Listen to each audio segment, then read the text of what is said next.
আমার প্রথম প্রশ্ন যেটা হচ্ছে যে আমরা দেখলাম শনিবার দিনকে মৌসুমদি তিনি কংগ্রেসে জয়েন করলেন, আবার মানে তৃণমূল কংগ্রেস থেকে ছেড়ে কংগ্রেসে জয়েন করলেন। প্রশ্ন হচ্ছে যে এই জিনিস, এই ট্রেন্ডটা আমরা তৃণমূলে দেখেছি, তৃণমূল থেকে লোকে চলে যায় বিজেপিতে, বিজেপি থেকে লোকে চলে আসে তৃণমূলে।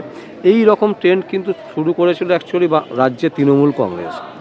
তো কংগ্রেস কি নতুন করে আবার মানে তৃণমূলেরই পথ ধরছে? তৃণমূলের পথ ধরতে যাবে কেন? মৌসুম বেনজির প্রথম কথা দেখতে হবে কোন ফ্যামিলির মেয়ে। উনি আমাদের সকলের শ্রদ্ধেয় বরকত গনি খান চৌধুরীর ফ্যামিলির, এবং ওনার মাও ছিলেন আমাদের এই কংগ্রেসি ফ্যামিলিরই একজন। তো উনি একজন ওই মানে ভুল পথে চালিত হয়ে গিয়েছিলেন, এবারে সোজা পথটা ওনাকে দেখানো হয়েছে, তাই তিনি আবার আমাদের কাছেই ফিরে চলে এসেছেন, এই আর কি। কিন্তু ওনার ভুলের জন্য 7 বছর মানে সাফার হলো সাধারণ মানুষ। সে তো অবশ্যই, কেউ তো ভুল করলে তার তো একটা সাফার তো কিছু মানুষকে করতেই হয়, সেইটাই হয়েছে। তবুও উনি যে সঠিক পথ বেছে আমাদের মধ্যে চলে এসেছে, আমরা তাকে স্বাগত জানাই। এবং আমি আশা করব এরপরে যখন উনি হাইকোর্টে আসবেন, একসময় হাইকোর্টে তো উনি মেম্বার ছিলেন, হাইকোর্টে আসবেন আমাদের লিগাল সেলেতে, ওনাকে স্বাগত। উনি অবশ্যই থাকবেন আমাদের মধ্যে। আমরা মনে করব যে হ্যাঁ, আমাদের ঘরের মেয়ে আবার ঘরেই চলে এলেন, যদিও আমার থেকে উনি জুনিয়র লিগাল ফ্র্যাটার্নিটিতে।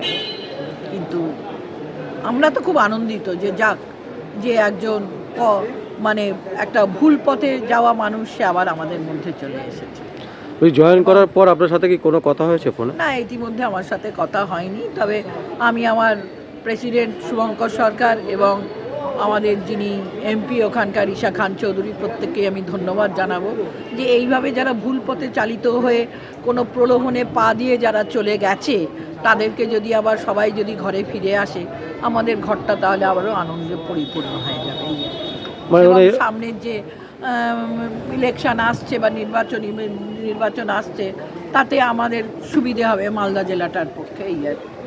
বলছি ভুল পথে তো এরকম অনেকেই গেছে, যেমন ফিরহাদ হাকিম চলে গেছিলেন তৃণমূল ছেড়ে কংগ্রেস ছেড়ে তৃণমূলে। তো এরকম নেতাদেরকেও কি আপনারা আমন্ত্রণ জানাবেন? প্রথম কথা, ওরা ভুল পথে যায়নি, ওরা তৈরি হয়েছে, তৈরিটাই ওরা করেছে ভেঙে। ওরা ভুল পথে কিন্তু যায়নি, কিন্তু মৌসুম বেনজির ভুল পথে চলে গিয়েছিল, পথটা ওরা দেখিয়েছে, আর ওরা নিজেরাই ভুল পথটা তৈরি করেছে। দুটোর মধ্যে পার্থক্য আছে, তাই না? আমি একটা জিনিস, আজকে যদি আমি কংগ্রেস থেকে বেরিয়ে গিয়ে আমি একটা নতুন দল গঠন করি, আমি তার মানে কিন্তু ভুল পথে যাইনি, আমি কংগ্রেসের সঙ্গে বিশ্বাসঘাতকতা করেছি।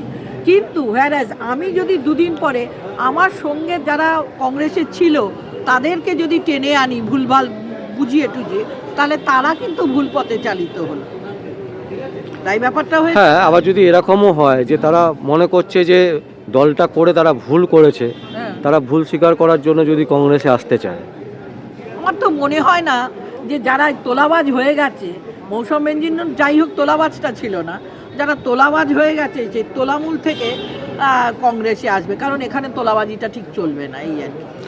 আচ্ছা, শুভঙ্কর সরকার মানে একটা কথা বলেছিলেন প্রেস কনফারেন্সে যে এখন আপনারা ট্রেলার দেখছেন, বাকি পিকচার বাকি আছে। তো এই পিকচারটা কি, মানে সেটা আমি যদি এখন বলে দিই তাহলে তো মুশকিল হয়ে গেল। আগে না মানে আর কে এরকম লাইনে কে আছে? আরো অনেকেই আছে যারা ভুল পথে, মানে ওই 2011-12 পরে যারা গেছে, যাদেরকে ভুল পথে টেনে নিয়ে যাওয়া হয়েছে, তারা দেখুন আস্তে আস্তে কতজন আসে। আচ্ছা দিদি, এবার আসছে বিরাট সংখ্যকই আসবে। আচ্ছা, অনেকেই আসবে বলছেন, তাও মোটামুটি কতজন আসতে পারে সেটা আমি এখন বলবো না, আসবে, ধৈর্য ধরুন। আচ্ছা, এবার আমার একটা প্রশ্ন, যেটা হচ্ছে এই মৌসুমদি আসাতে কংগ্রেসের কি মানে যে ক্ষয়িষ্ণু যে ব্যাপারটা ছিল সেটা কি বাড়বে? হ্যাঁ, সেটা কি বাড়লো? অবশ্যই। যুব কংগ্রেসের প্রেসিডেন্ট ছিল, একটা আইকন ছিল, ও তাকে ভুলভাল বোঝানো হয়েছিল, সে গিয়েছিল, যাই হোক যে কোনো কারণেই যা গিয়েছিল, সে যখন চলে আসছে, ফলে কিছু লোক তো আবার উজ্জীবিত হবেই, আশা করছি। আচ্ছা, বলছি উনি যখন মানে কংগ্রেসে এলেন, প্রেস কনফারেন্সে বলেছেন যে মমতা ব্যানার্জি ওনাকে কাজের সুযোগ দিয়েছেন, একবারও কিন্তু মমতা ব্যানার্জির বিরুদ্ধে কোনো মানে বাজে কথা বা দল বাজে বা এত স্ক্যাম তৃণমূল কংগ্রেসের এই ধরনের কথা কিন্তু উনি কিছু বলেন। কেন নিন্দে করতে যাবেন উনি? উনি যেখানে ছিলেন সেই নিন্দের তো অংশ উনিও ছিলেন, ফলে উনি কেন নিন্দে করতে যাবেন? আমি যদি আজকে থাকি, আমি তো স্ক্যামের সঙ্গে জড়িত একজন মানুষ থাকবো, আমার দল যদি সেই স্ক্যামের সঙ্গে জড়িত থাকা মানে আমিও স্ক্যামের সঙ্গে জড়িত থাকবো, সেখানে আর কার নিন্দে করবে? ওপরে থুতু ফেললে তো নিজের গাতেই না, পড়বে। বেশিরভাগ ক্ষেত্রে আমরা দেখেছি যখন কেউ দল ছাড়ে তখন সেই দলের সাথে নিন্দে মতবিরোধ করে, থাকে, হ্যাঁ। দলের মতবিরোধ থাকে, সেই নিশ্চয়ই জায়গা আছে, থেকে নিশ্চয়ই আছে। বুঝুন এটা কোন ফ্যামিলির, আর তাদের কিভাবে তারা নিজেকে প্রেজেন্ট করবে সেইটা তো দেখতে হবে। সেই লেগাসিটা ওনারা মেনটেন করেছে। অনেক বিরোধও হয়েছিল বরকত গণিকান্ত চৌধুরীর সঙ্গে, কি দিল্লির লোকেদের বিরোধ হয়নি? এক সময় হয়েছিল, কিন্তু কোনোদিন কি বরকত সাহেব দিল্লির নামে কোনো বাজে কথা বলেছিলেন? বলেননি। সেই লেগাসিটাই উনি মেনটেন করেছেন। দিদি আর একটা জিনিস আশ্চর্যজনকভাবে আমরা দেখতে পাচ্ছি, যেটা হচ্ছে এই যে মৌসুমদি এলো, অধীর রঞ্জন চৌধুরীর কিন্তু কোনো সেইভাবে প্রেস বিবৃতি আমরা পাইনি এখনো পর্যন্ত। মনে হয়নি দেয়নি, মনে হলেই দেবে। মানে কোথাও কি অধীর রঞ্জন চৌধুরীর সাথে শুভঙ্কর সরকারের দ্বন্দ্ব আছে? না না, এটা আপনারা পাকাবেন না, কারোর সঙ্গে কারোর দ্বন্দ্ব নেই। উনি অনেক মানে প্রেসিডেন্ট এখানকারই, আর উনি হচ্ছেন সর্বভারতীয় ওয়ার্কিং কমিটির একজন মেম্বার, ফলে দুজনের সঙ্গে গুলিয়ে ফেলবেন না। তার যা দায়িত্ব, এই দেখুন যখন মৌসুম বেনজির নূর জয়েন করছেন তিনি তখন কিন্তু উড়িষ্যায় বাংলার মানুষগুলোকে বাঁচানোর জন্য চলে গেছেন। ফলে এদের মধ্যে দ্বন্দ্বটা খুঁজতে যাবেন না। সামনে ইলেকশন, আপনারা দ্বন্দ্ব টন্দ্ব খুঁজে অন্য লোকেদেরকে সুযোগ করে দেবেন না, অন্য দল। না মানে একটা একজন ফিরে আসছেন দলে, তাকে একটা শুভেচ্ছা বার্তা নিশ্চয়ই জানিয়েছে, সেটা হয়তো প্রেসের কাছে জানাননি, উনি কি নিশ্চয়ই জানিয়েছেন। কারণ ঈশা খানের সঙ্গে বা বরকত সাহেবের বাড়ির সঙ্গে ওনার যে খুব দ্বন্দ্ব আছে, আমার সেটা জানা নেই। আমি ছোট মানুষ, আমার সেটা জানা নেই। না এরকম হতে পারে কি শুভঙ্কর সরকারকে উনি মেনে নিতে পারছে না? এখনো পর্যন্ত কিন্তু সেরকম মিটিং মিছিলও আমরা দেখিনি একসাথে দেখেননি, ঠিক কথা, কিন্তু উনি কি কোথাও বিবৃতি দিয়ে বলেছেন যে আমি শুভঙ্কর সরকারকে মানছি না? সেটা তো অথচ অধীর রঞ্জন চৌধুরী যতদিন প্রেসিডেন্ট ছিলেন, শুভঙ্কর সরকার কিন্তু তার সঙ্গে ছায়ার মতন ছিলেন, সব জায়গায় গেছেন, সব মিটিংয়ে উপস্থিত ছিলেন। তাহলে দ্বন্দ্বটা কেন? না শুভঙ্কর সরকার হয়তো মেনে নিতে পারছেন, কিন্তু অধীর রঞ্জন চৌধুরী মানছেন না, এরকম আমি তো বলতে পারবো না। ওনার মনের ভেতরে কি আছে আমি না, মানে এখনো পর্যন্ত আমরা কোনো মিটিং মিছিল একসাথে দেখতে পাচ্ছি না। মানে সুযোগ ঘটেনি। যখন উনি কলকাতায় করেন তখন শুভঙ্কর বাবু বাইরে থাকেন, যখন উনি বাইরে থাকেন তখন শুভঙ্কর বাবু কলকাতায় কোনো কাজেতে থাকেন। ফলে একসঙ্গে সবাইকে মিলে স্পেন্ডে সবাই এক জায়গায় জড়ো হয়ে কাজ করলে তো আর সময় নেই সবার। সে তো অবশ্যই, কিন্তু মানুষের তো একটা চাহিদা থাকে কংগ্রেসের পাঁচ দিকে ছড়িয়ে ছিটিয়ে কাজটা করবে, তবেই তো দলটা তৈরি হবে।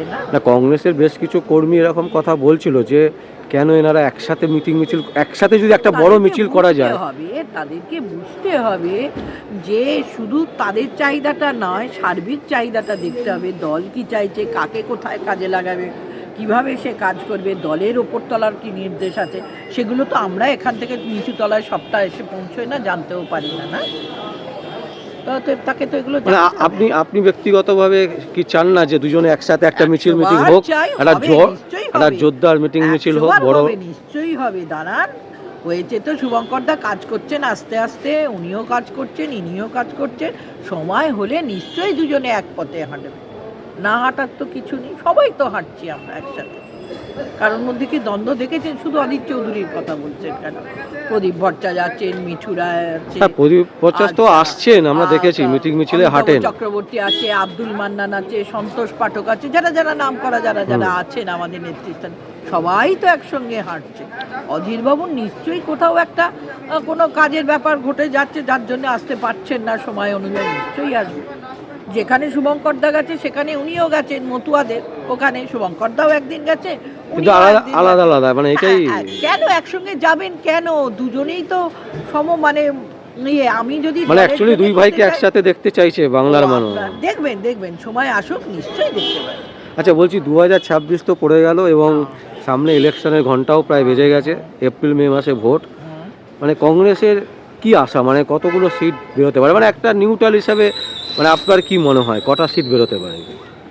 ভোট যদি সঠিক হয়, সঠিকভাবে মানুষ যদি ভোট দিতে পারে, ওই মানুষকে প্রলোভনের ফাঁদে যদি না ফেলে, কংগ্রেসের রেজাল্ট ভালো হবে, এটুকু আমি বলতে পারি। মানে পার্সেন্টেজ অফ ভোট অনেক বাড়বে। আর 284টা সিটে ভোট মানে যেটা বলা হচ্ছে 94টা।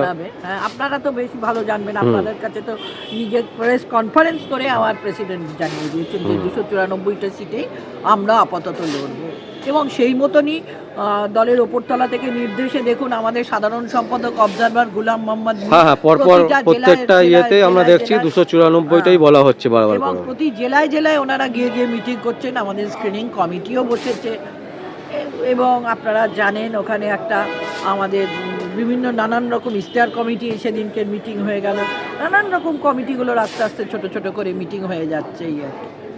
মানে 2026-এ ভোটের আগে কংগ্রেসের স্লোগান কি হবে? হ্যাঁ, যদি স্লোগান দিতে চান একটা স্লোগান, মানে কি স্লোগান হবে? ঘুষখোর বদমাইশদের হাঁটাও আর বাংলাটাকে বাঁচাও, এই হচ্ছে কথা। বাংলা বাঁচাতে গেলে কংগ্রেসের হাতে হাত মেলাবে।